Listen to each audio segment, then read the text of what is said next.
The richest man in Babylon. Meet the goddess of good luck.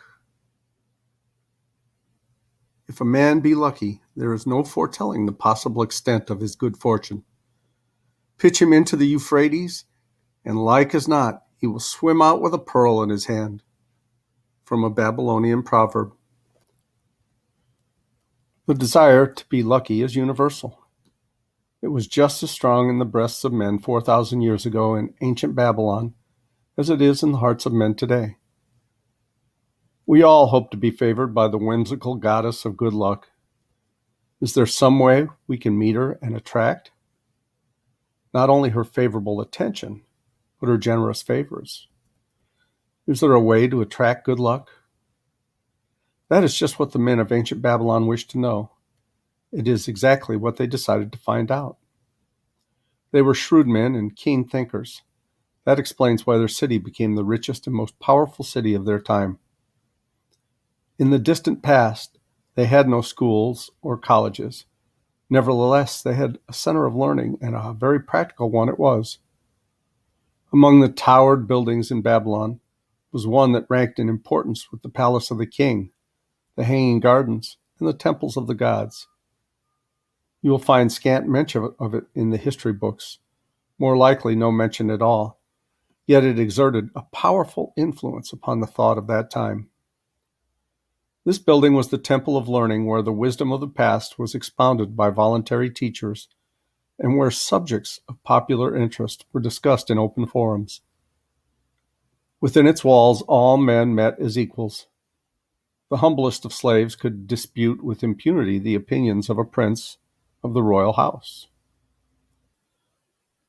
Among the many who frequented the Temple of Learning was a wise, rich man named Arcad, called the richest man in Babylon. He had his own special hall where almost any evening a large group of men, some old, some very young, but mostly middle-aged, gathered to discuss and argue interesting subjects. Suppose we listen in to see whether they knew how to attract good luck. The sun had just set like a great red ball of fire shining through the haze of desert dusk when Arcad strolled in to his accustomed platform. Already full 80 men were awaiting his arrival, reclining on their small rugs spread upon the floor. More were still arriving. "What shall we discuss this night?" Arcad inquired. After a brief hesitation, a tall cloth weaver addressed him, arising as was the custom. "I have a subject I would like to hear discussed, yet hesitate to offer lest it seem ridiculous to you, Arcad, and my good friends here." Upon being urged to offer it, both by Arcad and by calls from others, he continued, "This day I have been lucky, for I found a purse in which there are pieces of gold. To continue to be lucky is my great desire.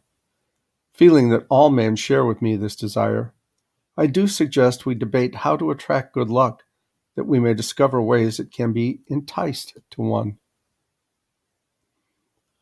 "A most interesting subject has been offered," Arcad commented. "One most worthy of our discussion.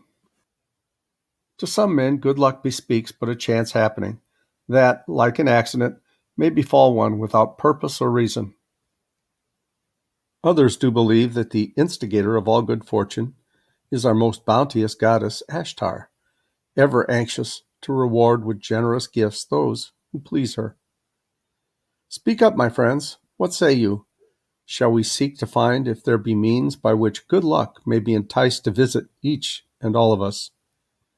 "Yea, yea, and much more of it," responded a growing group of eager listeners. Thereupon Arcad continued, "To start our discussion, let us first hear from those among us who have enjoyed the experiences similar to that of the cloth weaver in finding or receiving, without effort upon their part, valuable treasures or jewels." There was a pause in which all looked about, expecting someone to reply, but no one did. "What, no one?" Arcad asked. "Then rare indeed must be this kind of good luck. Who now will offer a suggestion as to where we shall continue our search?" That I will do, spoke a well-robed young man, arising. When a man speaketh of luck, is it not natural that his thoughts turn to the gaming tables? Is it not there we find many men courting the favor of the goddess in hope she will bless them with rich winnings? As he resumed his seat, a voice called, "Do not stop! Continue thy story. Tell us, didst thou find favor with the goddess at the gaming tables? Did she turn the cubes with red sides up, so that thou filled thy purse at the dealer's expense? Or did she permit the blue side to come up, so the dealer raked in thy hard-earned pieces of silver?" The young man joined the good-natured laughter and then replied, "I am not adverse to admitting she seemed not to know I was even there. But how about the rest of you? Have you found her waiting about such places to roll the cubes in your favor? We are eager to hear, as well as to learn." "A wise start," broke in Arcad. "We meet here to consider all sides of each question. To ignore the gaming tables would be to overlook an instinct common to most men, the love of taking a chance with a small amount of silver, in hope of winning much gold." "That doth remind me of the races but yesterday," called out another listener. "If the goddess frequents the gaming tables, certainly she does not overlook the races, where the gilded chariots and the foaming horses offer far more excitement. Tell us honestly, Arcad, did she whisper to you to place your bet upon those gray horses from Nineveh yesterday? I was standing just behind thee and could scarce believe my ears when I heard thee place thy bet upon the grays.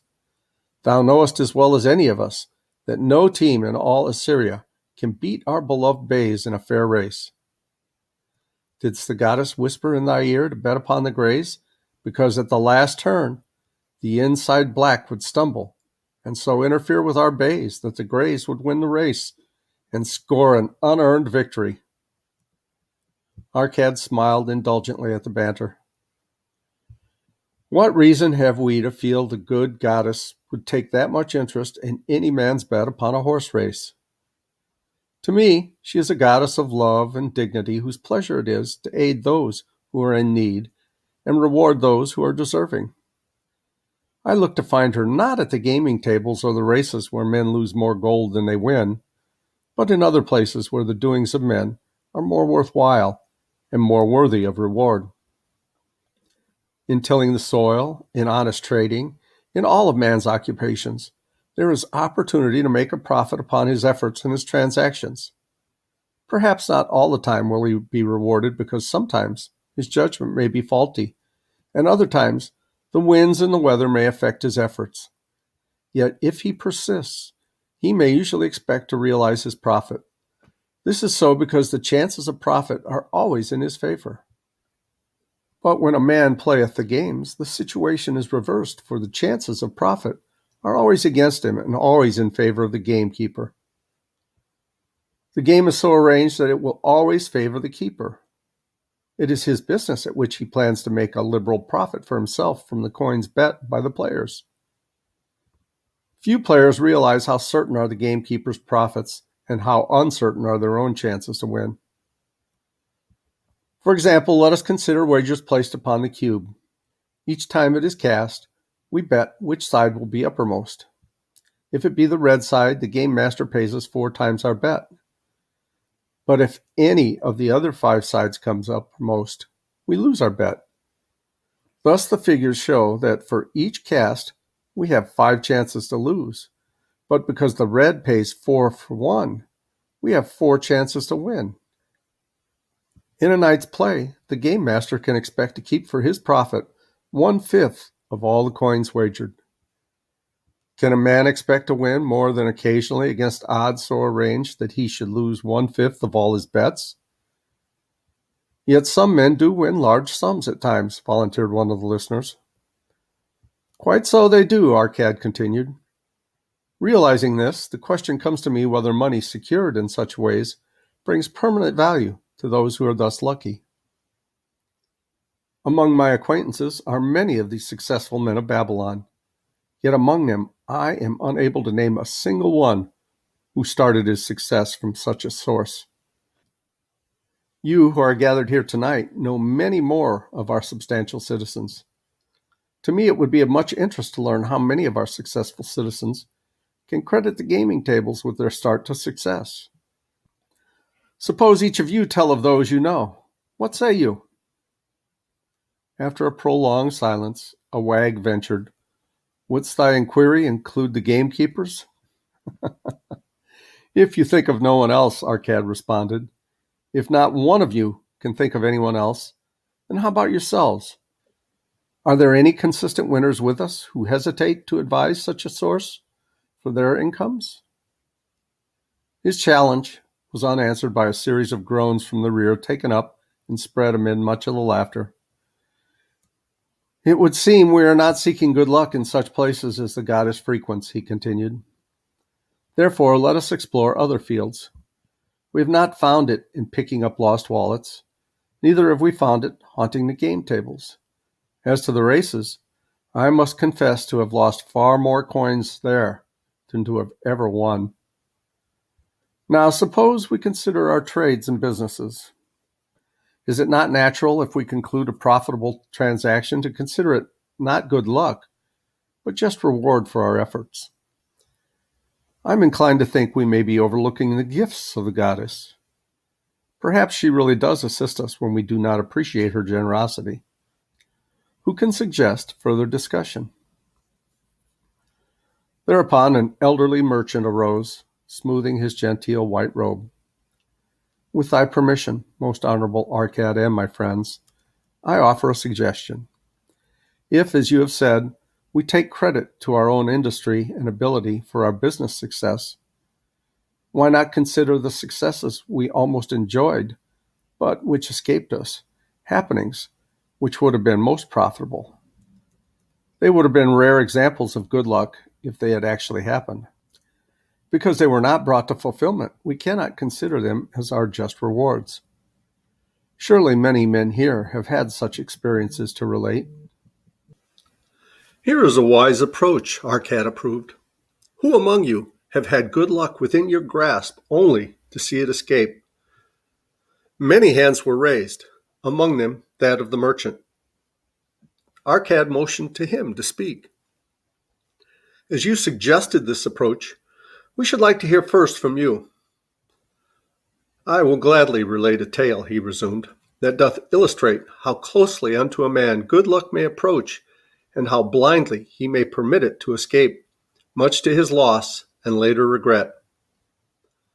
Many years ago, when I was a young man, just married and well started to earning, my father did come one day and urge most strongly that I enter upon an investment. The son of one of his good friends had taken notice of a barren tract of land not far beyond the outer walls of our city. It lay high above the canal where no water could reach it. The son of my father's friend devised a plan to purchase this land, build 3 large water wheels that could be operated by oxen, and thereby raise the life-giving water to the fertile soil. This accomplished, he planned to divide it into small tracts and sell to the residents of the city for herb patches. The son of my father's friend did not possess sufficient gold to complete such an undertaking. Like myself, he was a young man earning a fair sum. His father, like mine, was a man of a large family and small means. He therefore decided to interest a group of men to enter the enterprise with him. The group was to comprise 12, each of whom must be a money earner and agree to pay 1/10 of his earnings into the enterprise until the land was made ready for sale. All would then share justly in the profits in proportion to their investment. "Thou, my son," bespoke my father unto me, "art now in thy young manhood. It is my deep desire that thou begin the building of a valuable estate for thyself, that thou mayest become respected among men. I desire to see thou profit from a knowledge of the thoughtless mistakes of thy father." "This do I most ardently desire, my father," I replied. "Then this do I advise. Do what I should have done at thy age. From thy earnings, keep out 1/10 to put into favorable investments. With this 1/10 of thy earnings, and what it will also earn, thou canst, before thou art my age, accumulate for thyself a valuable estate. Thy words are words of wisdom, my father. Greatly do I desire riches, yet there are many uses to which my earnings are called. Therefore do I hesitate to do as thou dost advise.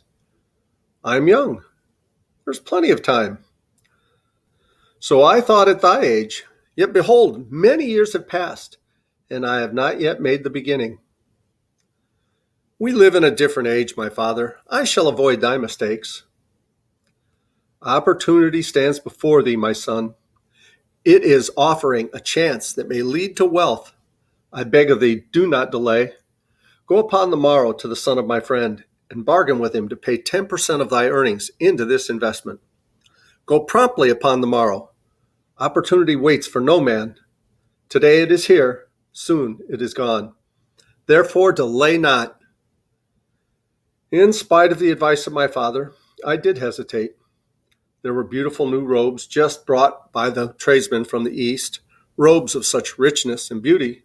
My good wife and I felt we must each possess one. Should I agree to pay 1/10 of my earnings into the enterprise, we must deprive ourselves of these and other pleasures we dearly desired. I delayed making a decision until it was too late, much to my subsequent regret. The enterprise did prove to be more profitable than any man had prophesied. This is my tale, showing how I did permit good luck to escape.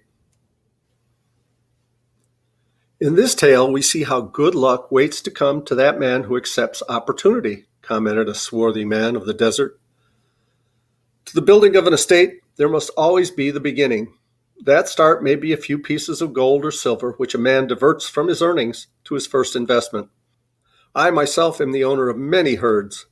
The start of my herds I did begin when I was a mere boy, and did purchase with one piece of silver a young calf. This, being the beginning of my wealth, was of great importance to me. To take his first start to building an estate is as good luck as can come to any man. With all men, that first step, which changes them from men who earn from their own labor to men who draw dividends from the earnings of their gold, is important. Some fortunately take it when young and thereby outstrip in financial success those who do take it later, or those unfortunate men like the father of this merchant, who never take it at all. Had my friend the merchant taken this step in his early manhood when his opportunity came to him, this day he would be blessed with much more of this world's goods. Should the good luck of our friend, the cloth weaver, cause him to take such a step at this time, it will indeed be but the beginning of much greater good fortune. Thank you. I'd like to speak also, a stranger from another country rose. I am a Syrian. Not so well do I speak your tongue. I wish to call this friend, the merchant, a name. Maybe you think it not polite, this name, yet I wish to call him that. But alas, I do not know your word for it. If I do call it in Syrian, you will not understand. Therefore, please, some good gentleman, tell me that right name you call man, who puts off doing these things that mighty good for him. Procrastinator, called a voice. That's him, shouted the Syrian, waving his hands excitedly. He accepts not opportunity when she comes. He waits. He says, I have much business right now. By and by I talk to you. Opportunity, she will not wait for such slow fellow. She thinks if a man desires to be lucky, he will step quick. Any man who did not step quick when opportunity comes, he big procrastinator like our friend this merchant. The merchant arose and bowed good-naturedly in response to the laughter. My admiration to thee, stranger within our gates, who hesitates not to speak the truth. And now, let us hear another tale of opportunity.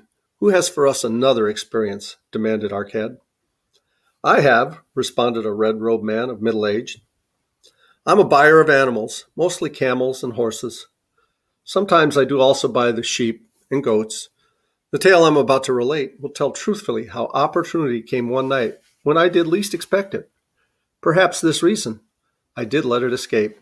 Of this you shall be the judge.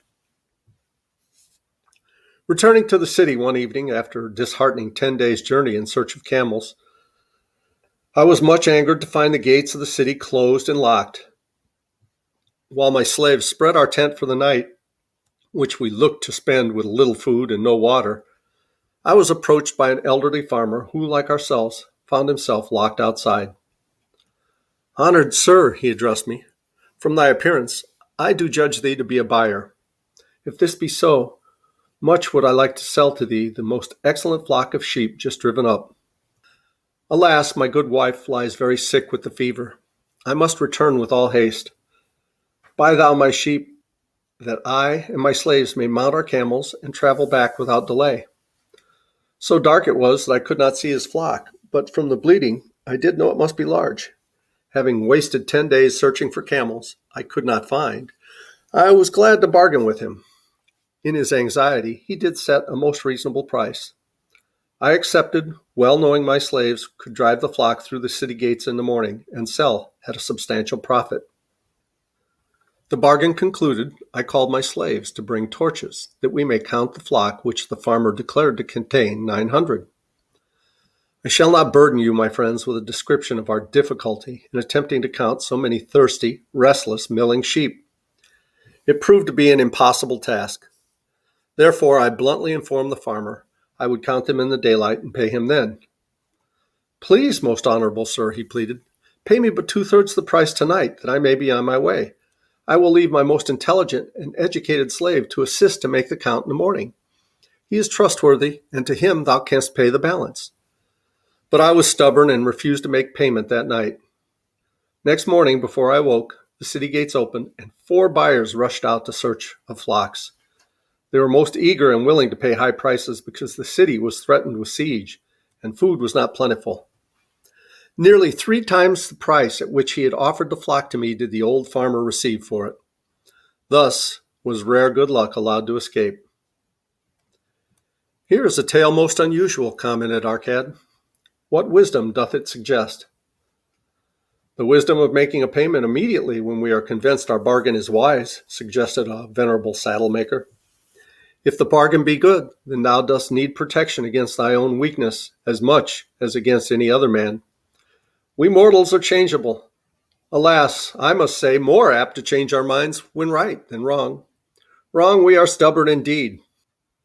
Right, we are prone to vacillate and let opportunity escape. My first judgment is my best. Yet always have I found it difficult to compel myself to proceed with a good bargain when made. Therefore, as a protection against my own weakness, I do make a prompt deposit thereon. This doth save me from later regrets for the good luck that should have been mine." "Thank you. Again I like to speak." The Syrian was upon his feet once more. "These tales much alike.